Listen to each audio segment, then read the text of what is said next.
Okay, in keeping with our surveys this morning, we're going to start with a quiz, okay? With the person next to you. The right slide will come up in just a moment, unless I screwed it up.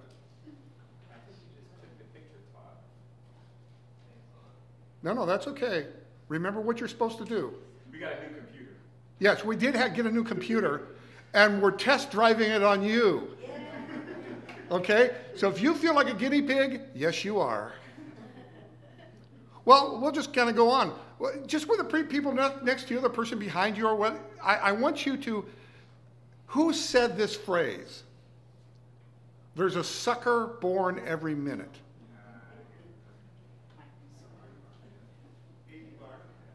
Yeah, it was P.T. Barnum. Okay? Yeah. Now, our modern perception of Barnum comes from a lot from the 2017 movie, The Greatest Showman.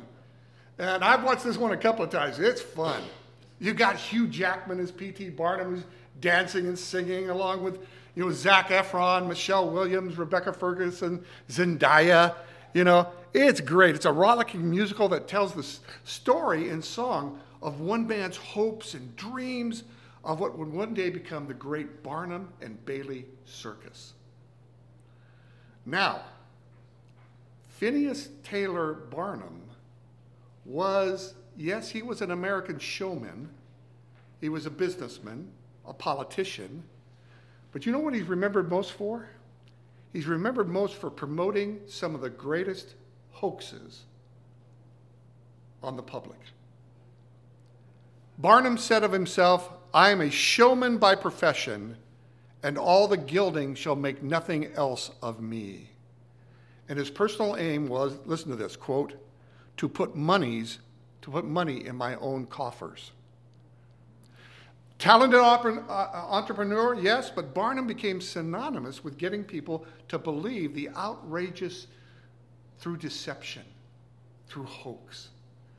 Deception's a word that kind of causes a reaction in us, right? It conjures up reactions of, fury in us, calculating fury, because when we're deceived, what do we feel? We feel betrayed, ripped off, helpless, but what's even worse than those feelings, is when we betray ourselves, when we deceive ourselves. Then, in addition to the humiliation and embarrassment, more of it's heaped upon our heads in the proverbial burning coals. Our sermon series is exploring the life of Joshua in the Old Testament. We're focused on handling the challenges of transition, transition in our own lives, transition as a church. And even though Joshua had God speaking right to him, we're going to find that he still allowed himself and Israel to be fooled by a few hungry beggars. So we're going to examine the consequences of making poor or superficial judgments and learn how we can make positive ones based on God's word. So as you're turning to Joshua 9 in your Bibles, so if you have Bibles, go ahead and turn to Joshua 9. We'll also have it up on the screen. It's in your outline. Let me share a story that's taken from the book Growing Strong in the Seasons of Life. It's by Chuck Swindoll. And Chuck wrote this. A friend of mine ate dog food one evening. No, he wasn't at a fraternity party. He wasn't at a hobo party. He was actually at an elegant student reception in a physician's home near Miami. The dog food was served on delicate little crackers with a wedge of imported cheese, bacon chips, an olive, and a sliver of pimento. That's right, friends. It was hors d'oeuvres a la Alpo. Chuck goes on to write, he says, the hostess is a first-class nut. You've got to know her to appreciate the story. She had just graduated from a gourmet cooking school, so she decided it was time to put her skill to the ultimate test. And did she ever do that? After doctoring up those miserable morsels, putting them on a couple of trays, with a sly grin, she watched them disappear. One guy, my friend, couldn't get enough. He kept coming back for more. And I don't recall how they broke the news to him, but when he found out the truth, he barked and bit her on the leg. He certainly must have gagged a little bit. I just cracked up with that story. We've all been fooled at one time or another, right? Yeah. When I was a teacher at Victory Christian High School in Sacramento, I remember overhearing a substitute teacher talking about how wonderful it was to have a deaf student in our class.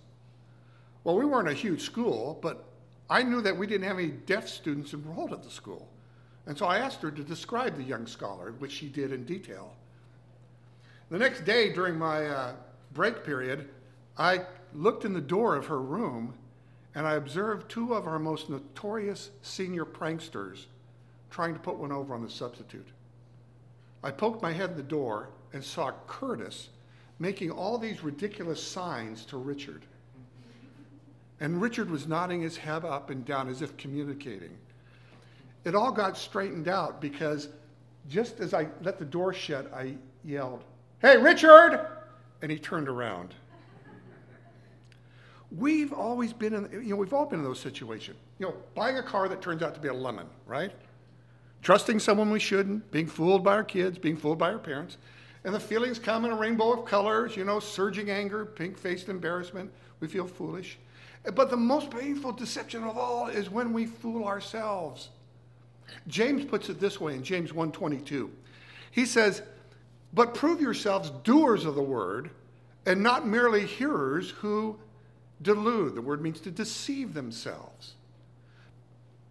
Because if anyone is a hearer of the word and not a doer, he's like a man who looks at his natural face in a mirror. Because once he's looked at himself and gone away, he's immediately forgotten what kind of person he was. See, there'll be times when we think we have all the information we need.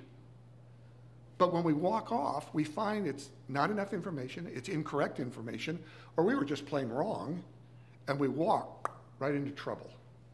So today, I want to take us to the scene of another ripoff. It wasn't a bad car, it wasn't aluminum siding. In fact, it's one of the best con jobs known to man. It's so good it even fooled those who are closest to God. So, Joshua 9, and we're going to begin with what we call the strategy of what we call the Gibeonite deception. Look with me at verse 1, Joshua 9:1. It reads this: "Now it came about when all the kings who were beyond the Jordan," in other words, the west side of the Jordan River, "in the hill country and in the lowland and all the coast of the great sea," that's the Mediterranean Sea, "toward Lebanon, the Hittite, the Amorite, the Canaanite, the Perizzite, the Hivite, the Jebusite, when they all heard of it, they gathered themselves together with one accord to fight with Joshua and with Israel." Now, Joshua's strategy, Israel's strategy, was to go right into the middle of Canaan, this land, and divide it north and south. Remember, God had already caused their reputation to spread so that the different peoples were afraid of Israel. And this strategy would ensure that they would only have to deal with half as many enemies at one time. So look at verse 3. It reads, "When the inhabitants of Gibeon heard what Joshua had done at Jericho and Ai, they also acted craftily."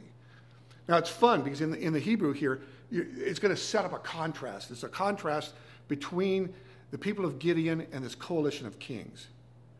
They also acted craftily. They sent out as envoys and took worn-out sacks on their donkeys and wineskins worn out and torn and mended, and worn out and patched sandals on their feet, and worn out clothes on themselves, and all the bread of their provision was dry and had become crumbled.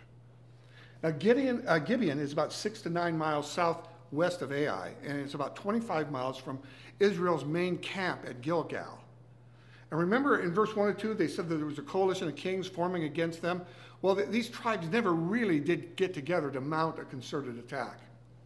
So the question is, why did Gibeon send these envoys? Why? Well, their readiness to make a treaty lies in what they had heard about Joshua's actions against Jericho and Ai. And it was kind of in contrast with the alliance of kings. The kings are going, we're going to fight.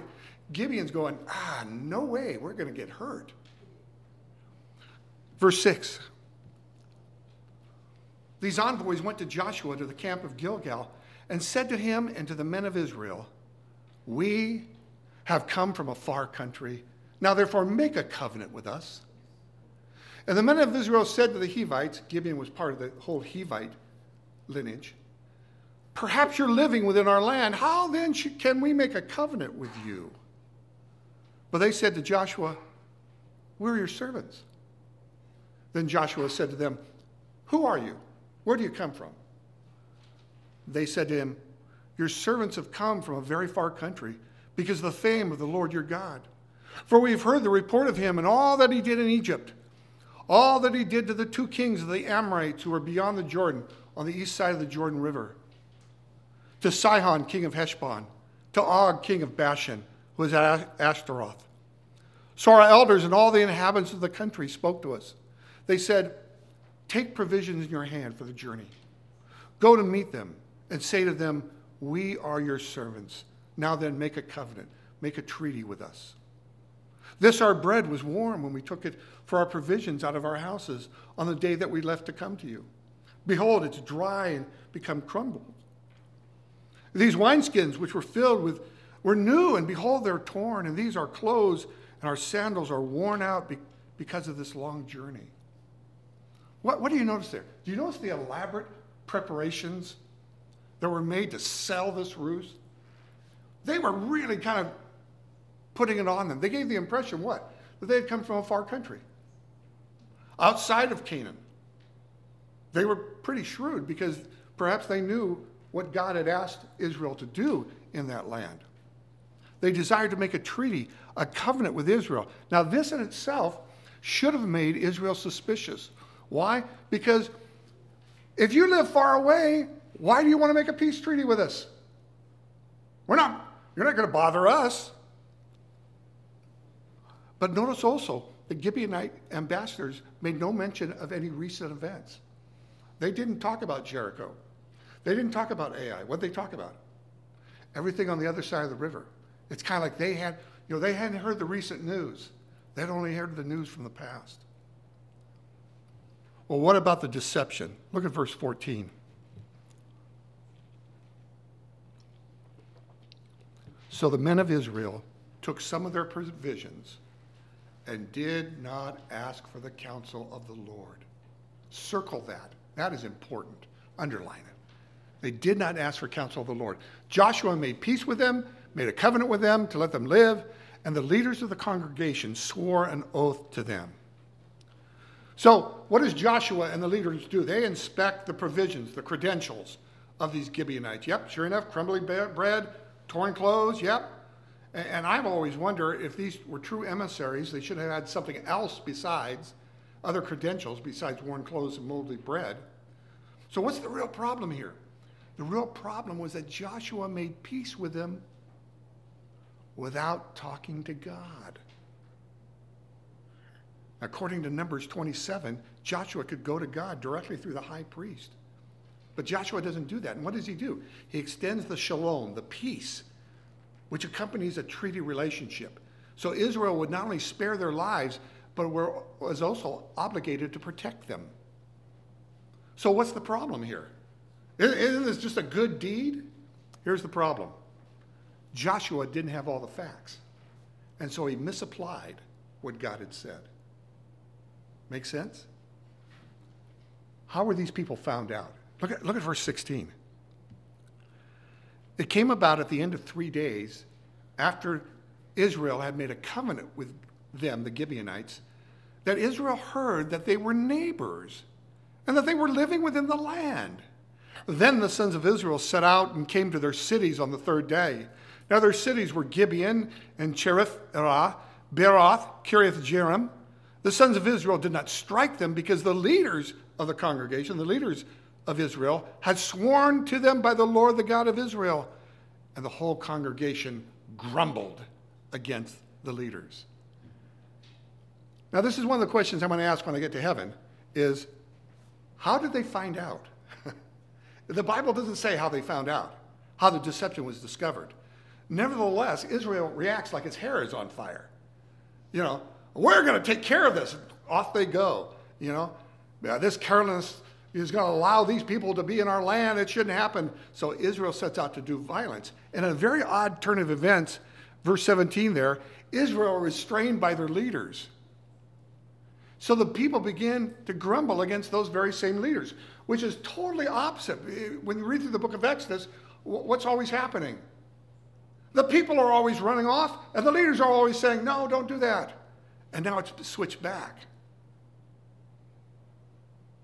Verse 19. It says, but all the leaders said to the whole congregation, we have sworn to them by the Lord, the God of Israel, and now we cannot touch them. This we will do to them, even let them live, so that the wrath, God's wrath, will not be upon us for the oath which we swore to them. And the leaders said to them, let them live. So they, the Gibeonites, became hewers of wood, drawers of water for the whole congregation, just as the leaders had spoken.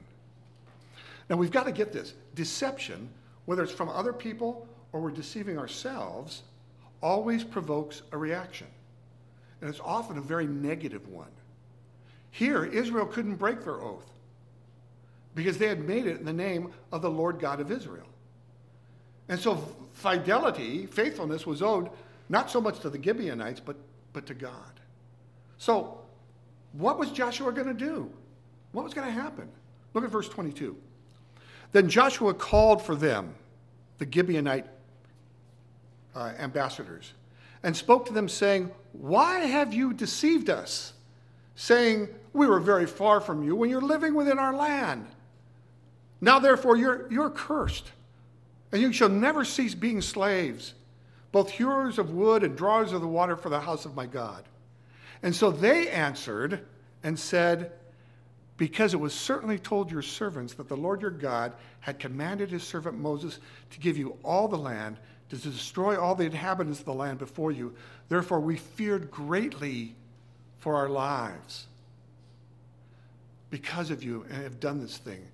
Now, behold, we are in your hands. Do as it seems good and right in your sight.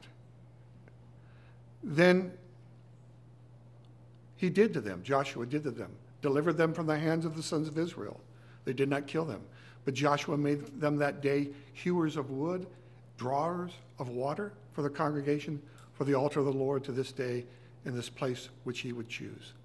So what happens? Joshua rebukes the Gibeonites for their deception, although we can all see whose real problem was it, right? It was Joshua's. He failed to consult God. So he pronounced a curse. It's really, the word means verdict. It's not swearing at them. Joshua just says, okay, this is my verdict. You're going to be servants. Now, maybe the Gibeonites didn't expect this degrading sentence, but they took it because the alternative was what? Was death. Remember a couple of weeks ago, we talked about making monuments, reminders in our lives of God's provision and goodness. Well, this is going to be another one of those monuments for Israel, although it's going to be a very painful one. Every time they thought about it, it's going to cause them emotional pain. It's a reminder that showed the consequences of trying to do life without God. What happens when I forget about God? What happens when I don't care? Let me see if I can bring this down to our own day and time, okay? My proposition is simply this, is that you and I can be led astray when we make superficial judgments that are not based on God's word. You and I can make superficial judgments. We can be led astray when we don't base things on God's word. Now, here's the tricky thing. Because all of us want to think that all we need from God is just a little help to get things right. We don't really need him interfering. We just need him to give us a little help. I don't know about you, but do you remember the high school math books? That in the back of the books you had what? The answers to all the odd problems. Yeah, the odd ones. The wise teacher gave you the even ones. The substitutes would always give you the odd ones. Yes. But see, God doesn't work that way. The prophet Jeremiah correctly noted this in Jeremiah 17:9. He says, the heart is more deceitful than all else. It's desperately sick. Who can understand it? I, the Lord, I, Yahweh, search the heart. I test the mind to give to each man according to his ways, according to the results of his deed. I know, God says, what goes on the heart of man. That's why you need to talk to me. So what do we need to understand about handling God's word accurately? What do we need to understand? Let me give you 3 ideas here.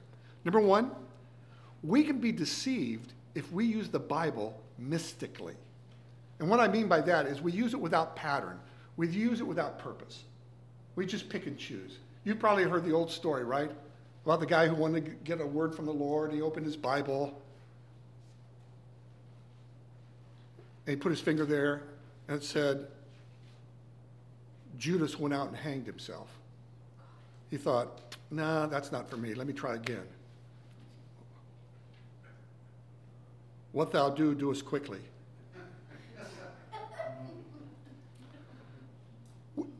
We have to have a purpose. What the scripture relates to us ought to strike a chord both intellectually, rationally, and emotionally. That's a fine balance. If we lack either, something's wrong. If it just becomes intellectual knowledge, yeah, we may win a Bible trivia contest, but it won't move us forward. If it just hits us emotionally, oh, this makes me feel good, but it doesn't change the way I live, it's no good. Both have to be involved because the Bible is given to us to form relationships. It's given to us to form relationship with God, with other people. In fact, it's given to help us understand ourselves. It's not just given to bulk up our knowledge base. So what do? I encourage people to read and study the Bible. Let me tell you the difference here. Reading the Bible is kind of like you and I taking an airplane from Sacramento down to San Diego.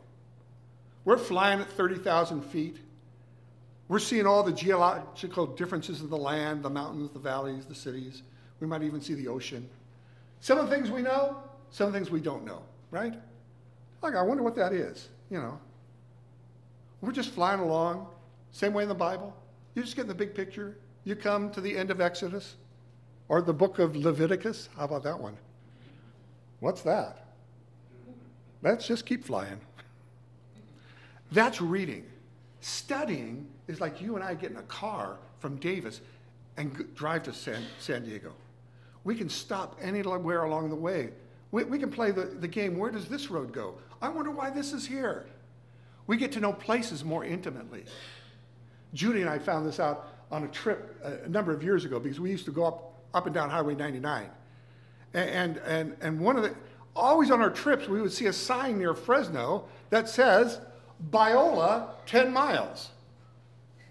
I'm a graduate of Biola University, and I know it's not anywhere near Fresno. It's in Southern California. So we're driving along, and my wonderful wife goes, let's go to Biola. And I go, great, and off we go, 10 miles out there. Biola, little farming community, about 5 streets wide, 6 streets long. But it was one of those things where it's kind of like, okay, now we know where Biola is. We didn't even have to use Google. See, this is the difference between reading and studying. And by the way, what's the main difference between studying and reading? Do you need a seminary education? No. When you study, here comes, ready? Don't miss this. You use a pencil. Studying is reading with a pencil. And here's a simple way to get started in studying the Bible. As you read with a pencil, first of all, as you're reading, circle all the commands. You're reading 10 verses. Just circle all the commands, all the things that are telling you to do something. And then underline all the statements that tell you something important. Something's being said, and you just go, oh, that's important. I'm gonna underline that. Yeah. And then put an exclamation point next to anything that's really cool, that really excites you, that is just great. You're thinking, this is neat. This blesses my soul. Put an exclamation point next to it. And then finally, put a question mark next to anything you don't understand. Just put it. And then bring your Bible next Sunday. Bring your Bible with all the question marks. And bring your questions and ask Juan. He will give you the answer. Oh, sorry, brother. No, ask me, ask some of our deacons. Yeah, let's knock it around a little bit.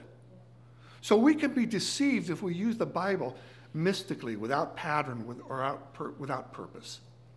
Second idea, we can also be deceived if we read and study the Bible subjectively. In other words, we don't use good principles of interpretation. It's easy to fall into the pit of relativism, which is, this means what I think it means. You ever go to art museums? I almost said, do you ever waste time in art museums? Sorry, okay. You ever go to art museums? You get one of those pictures, and you're wondering, what is that? And you'll see a little square that says, this picture means whatever you mean it to mean. And I'm always thinking, it means I'm wasting my time.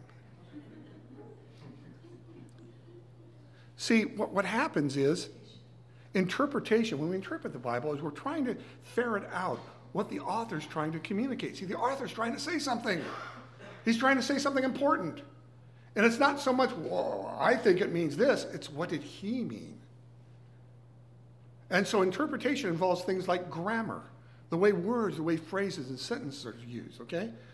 Why did God choose that certain word? Why does he repeat that word? See, God controls it even down to the words. And then the context. What's the context of the chapter you're reading? What's the context of the book? For example, if you read and you come to the book of Exodus, there is a command to say that you need to make an ark of pitch and gopher wood. It's a command. It says, go make an ark out of pitch and gopher wood. So how many of you got that in your backyard? No. I mean, you come to me and go, excuse me, Pastor. God was talking to Noah. So we're going to have to get rid of that boat I'm building. No, sorry. Right? And then how about the historical and cultural settings? For example, in one part of the Bible, one part of Paul's letters, he says, women need to be silent in the church. But then in another part, he says, let women prophesy. Let women tell of what God is doing in their life. Contradiction? No. Different cultural, historical settings. Now, there's a number of free websites on the internet that you can use. There's two of them. The Blue Letter Bible and Bible Gateway. If you're rich, you can get there's a program called Logos. Most pastors have it. It's just one of those dandy things that you just read along. I mean, even on my silly little phone, I felt so bad this morning in Sunday school because Mike was telling us about how we too often spend too much time on our phone. And I got my Bible on my phone. I not only have my Bible, but I have my Greek Bible, my Hebrew Bible, and a commentary. So you have the resources there. Just, hey, let's see what's being said. And a third way we can be deceived is if we bring circumstances to bear on Scripture rather than evaluating circumstances in the light of Scripture. What I mean by this is something happens to us. It just doesn't mean it's necessarily from God.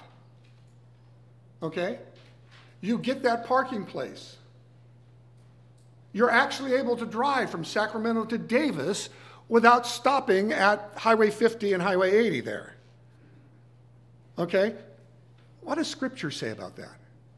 Rather than, oh, God must love me or God must hate me because I'm stopped here. Again, James outlines how we can tell if something is, and some ideas from God. Okay, we read it this morning.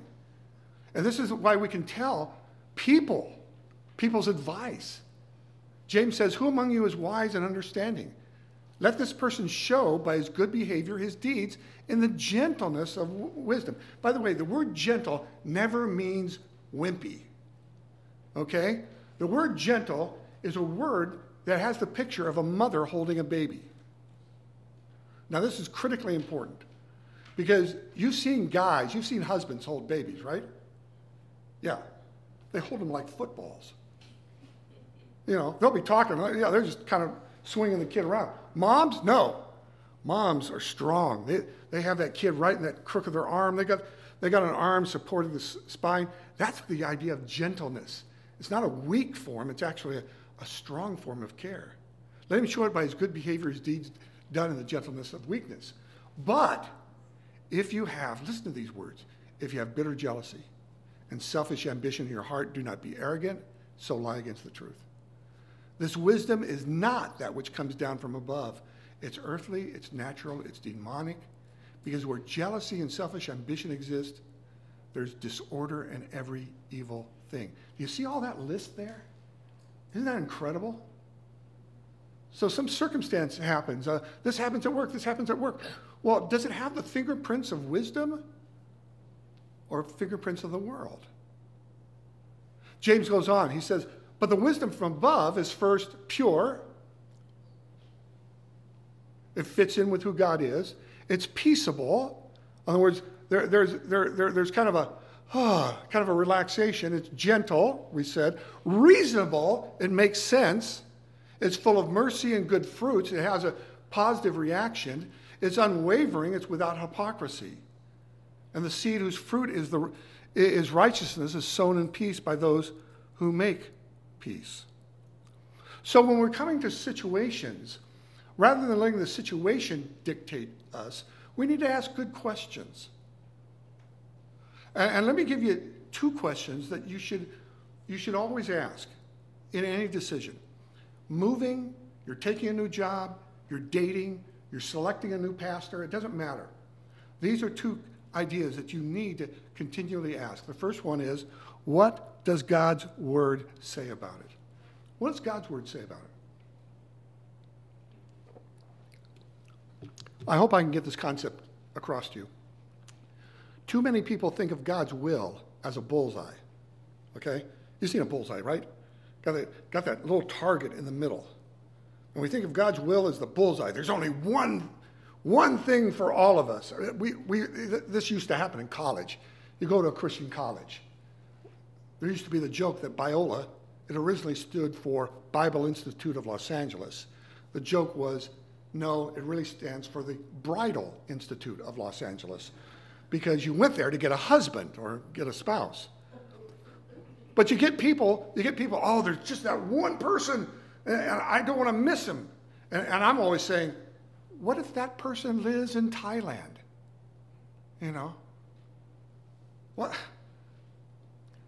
I believe that God's will more is like this big box, sandbox. Let's call it a sandbox. It's this big sandbox.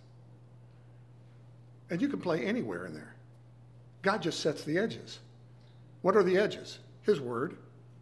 You can go play. It's kind of like if your kids came to you and said, hey, Mom, Dad, can we go play outside? You go, yeah, certainly, yeah. Well, can we play, should we play in the front yard, the side yard, or the backyard? And your parents say, doesn't matter, go ahead. No, we really need to know. Front yard, side yard, or backyard. No, go play. Same way here. Okay, go play. So what does God's word say about it? What's in there? What's outside of it? And then the second question is, what marks of godly wisdom are seen in this decision? See, within the sandbox, now you need to use wisdom. What's wise? I want to date someone I want to have a wife from Thailand, but I live in Davis.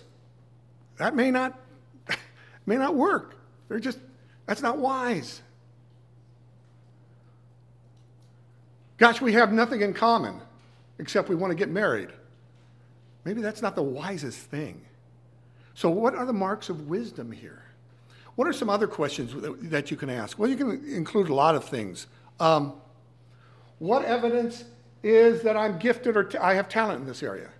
Just because my kids say, Dad, your singing in the shower is really unique, does not give me permission to tell Juan that I'm singing a solo next Sunday.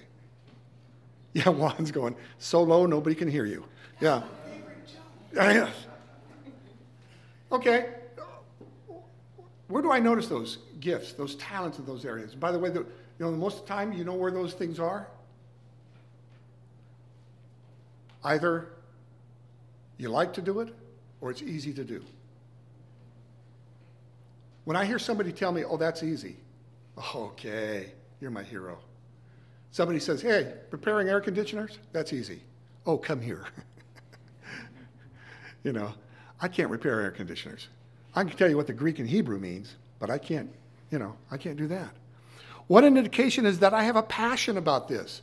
Am I really excited about it? See, what most churches do ministry by need rather than gifting.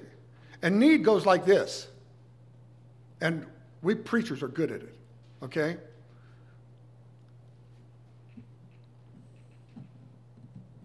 We need God's people to step up to be in the nursery. And at this point, a little tear goes down my cheek. There is no one in there to help the little children. No one loves them. They're all going to hell unless you step forward. And they gave me a master's degree in this, yes. No, because what do you do at that point? You get somebody guilty in there, okay? And guilt works only for a short time. Why do people spend 10, 20, 30, 40 years doing something? It's because they have a passion for it. Yeah, do we need some people, maybe somebody in the nursery? Yeah, sure. Can I go in the nursery? Yeah. One of you will have to preach, but yeah, I can go in the nursery. Do I want to spend the next 2 years in there? No. What is my passion about? What marks show that I have peace about God's presence in this? In other words, it's this type of thing that says, yeah, okay. Now, peace is not the opposite of nervousness, okay? Any good preacher who stands up behind a pulpit is a little bit nervous. They're just a tad nervous because they're just wondering, this made sense in my office, in my head. Now that I'm speaking it, it doesn't make any sense at all, But do I have this is where God wants me to be. What shows that this is a real opportunity, not just a wish?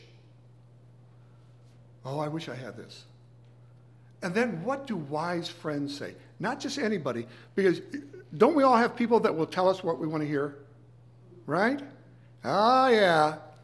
They want us to feel good. But we need wise people. Wise people who use that thing that we went over about wisdom and help us to be focused on that. But let's be realistic about this.